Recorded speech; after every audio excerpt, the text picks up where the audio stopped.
Everything you think you know is wrong. Right now, there are lies living inside your head.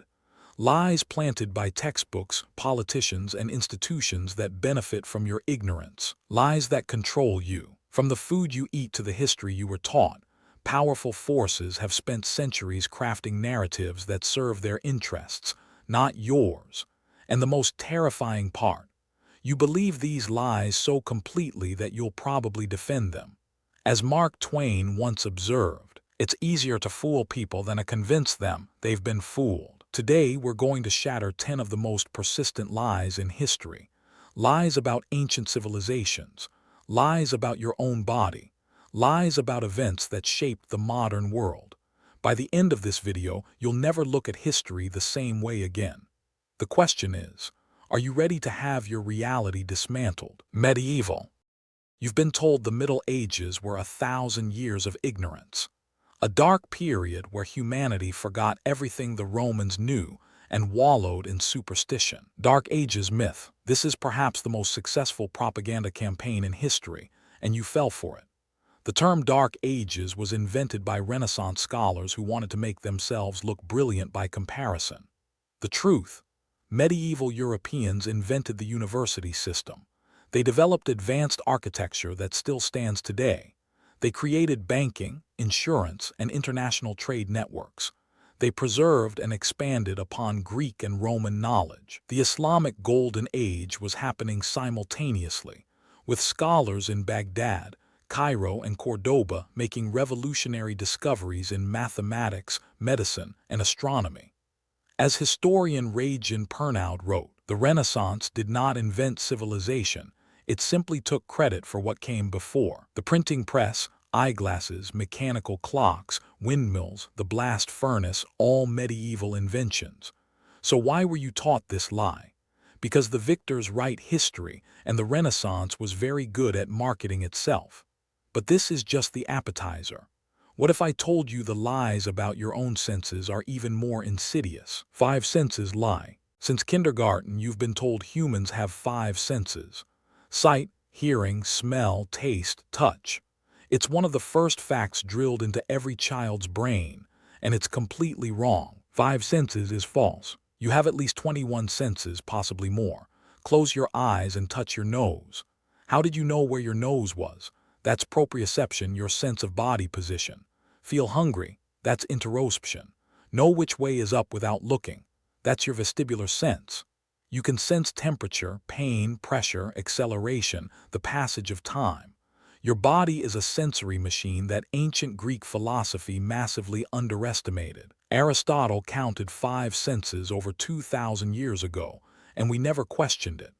As neuroscientist David Eagleman explains, reality is a controlled hallucination, constructed from limited sensory data. Schools still teach the 5 senses because updating textbooks is expensive and complicated. But this oversimplification has real consequences. It limits how we understand consciousness, perception, and what it means to be human. If they lied about something this basic, something you can verify yourself, what else did they get wrong about the human body? Tongue map myth. Speaking of your body, remember that diagram showing different parts of your tongue taste different things. Sweet at the tip, bitter at the back, sour on the sides. You probably still think about it every time you eat something. Tongue map debunked. It's a complete fabrication. Every part of your tongue can taste every flavor. This lie started in 1901 when a German scientist named David Hennig published research showing slightly different sensitivity levels across the tongue. A Harvard psychologist named Edwin Boring misinterpreted this data in 1942 and created the tongue map. Textbooks ran with it. Teachers taught it. Nobody questioned it for decades. In 1974, scientist Virginia Collins definitively proved the tongue map was nonsense. But by then, it was already embedded in global education systems. As science historian John Waller notes, bad science spreads faster than corrections, especially in schools. Think about this. Generations of children were taught something demonstrably false because correcting textbooks requires effort, money, and admitting mistakes. The tongue map is still in some classrooms today. If the education system can be this wrong about your own body, imagine how wrong it might be about history. And speaking of historical lies, let me tell you about one that changed how you see ancient Egypt. Pyramid slaves. The Great Pyramids of Giza, built by slaves under the whip of cruel pharaohs. You've seen it in movies, read it in books, imagine the suffering. Slaves built nothing. This is one of history's most persistent lies. The pyramids were built by paid, skilled workers. We know this because archaeologists found their villages, their bakeries, their breweries, their medical facilities. Workers received health care, proper burials, and beer rations. Graffiti inside the pyramids shows pride in their work, with crew names like Friends of Khufu and Drunkards of Menkora. So where did the slave myth come from? The Greek historian Herodotus visited Egypt 2,000 years after the pyramids were built and simply guessed. He imagined 100,000 slaves, and this guess became fact. As Egyptologist Zahi Hawass declared after excavating worker villages, these were not slaves. They were honored builders whose skeletons show they ate well and received medical care. The Bible's story of Hebrew slaves in Egypt added to this perception, though there's no archaeological evidence connecting Israelites to pyramid construction. Hollywood perpetuated the myth because slavery makes for dramatic cinema. The truth is more remarkable. Ancient Egyptians built these wonders through organization, engineering genius, and a labor force that was fed, housed, and respected. But if they lied about how the pyramids were built, they definitely lied about who discovered America. Columbus myth. In 1492, Columbus sailed the ocean blue and discovered absolutely nothing. He didn't discover America. He didn't prove the earth was round. Almost everything you learned about Columbus is a lie. Columbus discovered nothing. First, millions of people already lived in the Americas. You cannot discover a place where people exist. Vikings reached North America 500 years before Columbus. There's evidence Chinese and Polynesian sailors may have arrived even earlier. Second, educated Europeans in 1492 already knew the earth was round. Greek mathematician Eratosthenes calculated Earth's circumference in 240 BCE with remarkable accuracy. The myth that Columbus proved the earth wasn't flat was invented by Washington Irving in 1828. Yes, the same author who wrote Sleepy Hollow. He made it up. As historian Samuel Eliot Morison wrote, Columbus was a brilliant navigator who stumbled onto a continent while looking for something else entirely. Columbus himself died believing he'd reached Asia. He never set foot on mainland North America. He enslaved indigenous people, launched genocidal policies, and was so brutal that he was arrested and sent back to Spain in chains. The real question is, why do we celebrate this man with a holiday? And this brings us to another lie you probably believe right now. Einstein's. Here's an inspirational story you've probably heard. Albert Einstein failed math in school. If history's greatest genius struggled academically, there's hope for everyone, right? Einstein failing is false. This is a complete lie. Einstein was exceptional at mathematics from childhood. He mastered calculus by age 15. His school records, which still exist, show top grades in math and physics. So where did this myth come from? A 1935 newspaper column by Ripley's Believe It or Not claimed Einstein had failed math. Einstein himself saw the column and was baffled. The confusion may have started because Swiss grading scales differ from American ones. A 6 in Switzerland is the highest grade, not a failure. As Einstein biographer Walter Isaacson clarifies, Einstein never failed at anything academic. He simply failed to conform to rigid educational structures. What Einstein actually struggled with was authority. He questioned professors. He skipped lectures. He challenged accepted theories. This made him unpopular with academic institutions, but not because he lacked intelligence. The myth persists because it's comforting. It suggests genius emerges from failure. But the real story is more unsettling. Some people are simply exceptional from the start.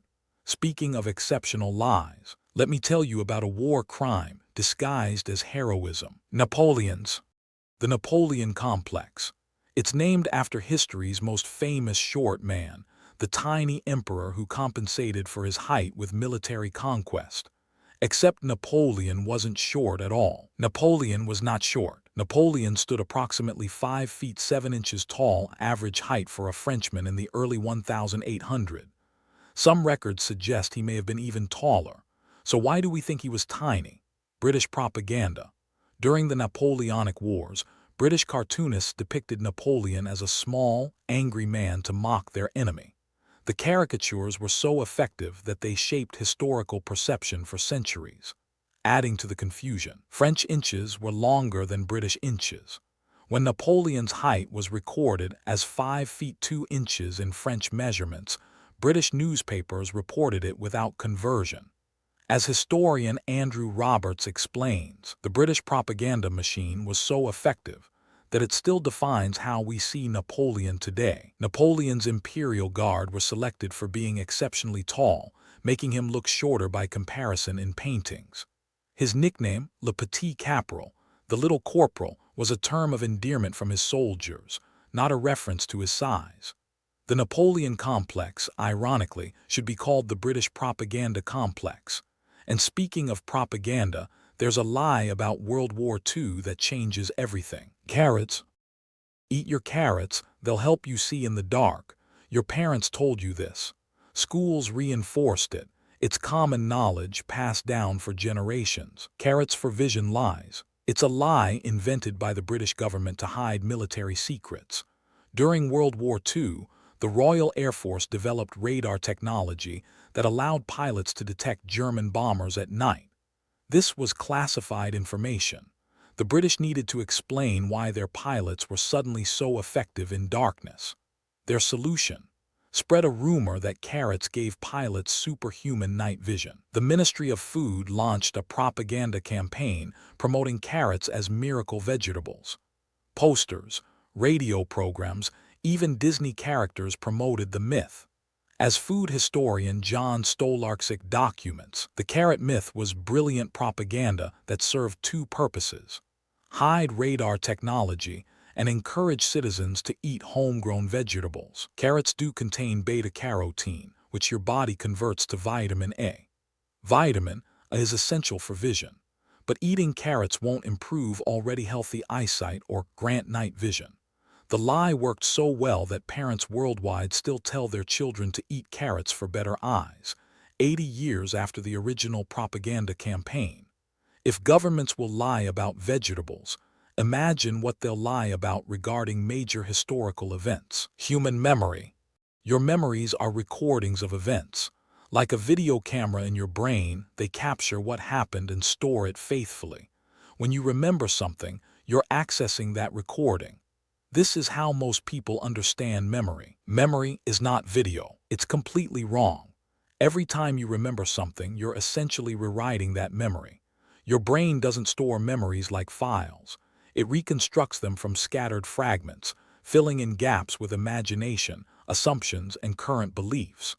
This is why eyewitness testimony is notoriously unreliable. Psychologist Elizabeth Loftus demonstrated that false memories can be implanted